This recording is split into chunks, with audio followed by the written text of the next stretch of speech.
Hi ಏನು ಮಾಡೋದು ಹೇಳಿ ನೋಡಿ, ಬಕೆಟ್ ಇಲ್ಲ. ಈ ಬಿಸಿನೀರು ಸ್ನಾನ ಮಾಡ್ತೀವಲ್ಲ, ಅಂದರೆ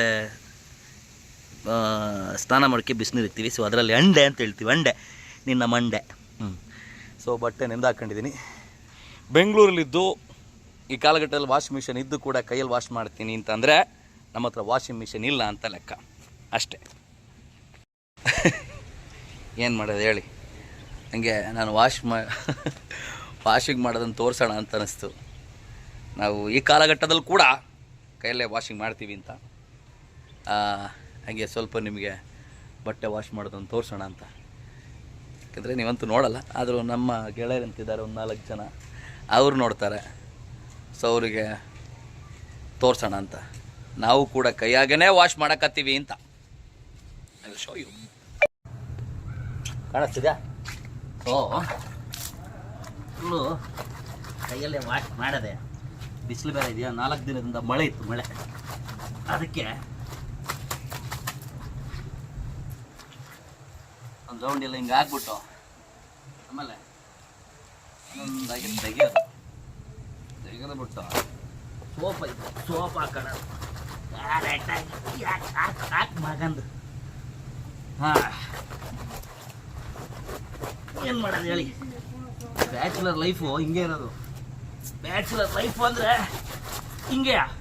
ಅದಕ್ಕೆ ಮದುವೆ ಆಗಬೇಕು ಅಂತ. ಮದುವೆ ಆದರೆ ಅಟ್ಲೀಸ್ಟು ಸಹಾಯ ಮಾಡೋಕ್ಕೆ ಹೆಂಡತಿ ಆದರೂ ಇರ್ತಾಳೆ. ಏನು ಮಾಡೋದು ಹೇಳಿ, ಏನು ಮಾಡೋಕ್ಕಾಗಲ್ಲ. ಆದರೆ ನಮ್ಗೆ ಗೊತ್ತಲ್ಲ, ಜಾಸ್ತಿ ಹೆವಿ ಕ್ಲೀನ್ ಮಾಡೋಕ್ಕೆ ಹೋಗಲ್ಲ, ಅಲ್ಪ ಸ್ವಲ್ಪ ಕ್ಲೀನ್ ಮಾಡಕತ್ತೀವಿ. ಆಮೇಲೆ ಊರಲ್ಲಿ ತಾಯಿ ಹಿಂಗೆಲ್ಲ ಹೊಡಿತಾರೆ, ಬಟ್ ಬೇಡ. ಅಂದರೆ ಜೀನ್ಸ್ ಪ್ಯಾಂಟ್ ಇಲ್ಲ ನೋಡಿ, ಎಲ್ಲ ನೈಟ್ ಪ್ಯಾಂಟ್ಗಳು, ಟಿ ಶರ್ಟ್ಗಳೇ. ಅಯ್ಯೋ ಕರಿಮ ಹಾಳಾಗಿ ಹೋಗ್ಲಿ. ಇದೆಲ್ಲ ತುಂಬ ಈಸಿ. ನೈಟ್ ಪ್ಯಾಂಟ್ ಅಲ್ಲ, ನೈಟ್ ಡ್ರೆಸ್ ಆಗಿರೋದ್ರಿಂದ ಜಾಸ್ತಿ ಟೆನ್ಷನ್ ಇಲ್ಲ, ಪಟ್ಟದಾಗ್ಬಿಡುತ್ತೆ.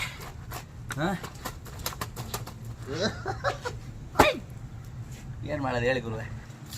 ಅದಕ್ಕೆ ಹುಡುಗರ 25 ವರ್ಷಕ್ಕೆ ಮದುವೆ ಆಗಿ ಏನೋ ಒಂದು ಆಯ್ತದೆ, ಏನೂ ಆಗಿಲ್ಲ ಅಂದರೆ ಏನಾದರೂ ಒಂದು ಆಯ್ತದೆ.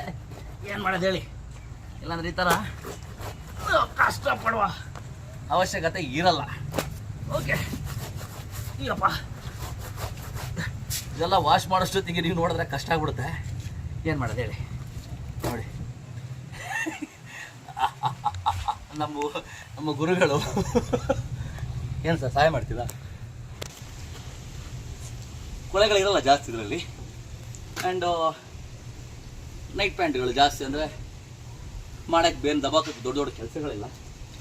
ಅದಕ್ಕೋಸ್ಕರ ಕೆಲವೊಂದು ಸಲ ಸಿನಿಮಾ ಸಂಬಂಧಪಟ್ಟಂಗೆ ಮೀಟಿಂಗ್ ಇರುತ್ತೆ. ಆ ಮೀಟಿಂಗ್ ಮಾತ್ರ 1-2 ಪ್ಯಾಂಟ್ಗಳಿವೆ, ಅದನ್ನೇ ಹಾಕೊಂಡೋಗ್ತೀವಿ. ಈಗ ಜಾಸ್ತಿ ವಿಡಿಯೋ ಮಾಡಲ್ಲ, ನೋಡೋಕೆ ನಿಮಗೂ ಬೋರ್ ಅನ್ಸದೆ.